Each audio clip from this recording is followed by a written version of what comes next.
One of the biggest challenges namin sa mentorship is that bukod sa sobrang taas ng demand ng mga mentors sa mga clients nila, hindi na rin namin alam kung saan namin isisingit yung schedule ng mentorship program. And I really just have to be honest about this. Hindi po marketing pag sinabi namin mabilis mapuno yung mga classes. As a matter of fact, we're losing profit just because we wanna keep yung class as small as possible para mas matutukan yung mga mentees namin.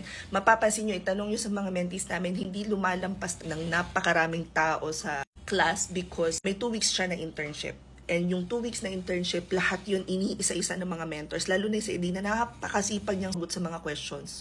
Naririnig niyo ba yung hilik ni Popski? Sorry na in advance. So yung class namin mag-o-open ng, na-move siya pala. Initially it was June 2, na-move siya to June 22nd. And ang daming nasa waitlist nito. So sila yung mga unang pwedeng mag-enroll. But if you guys wanna join, i-click nyo lang tong link sa bio ko and then it will open our Gig Hub. Keep in mind sa Gig Hub, napakarami rin dyang free resources. I-check nyo na rin tong pinakang Gig Hub natin. Free resources, mga job posts. Anyway, what we're looking for is live mentorship class. Ito yung mga open classes namin.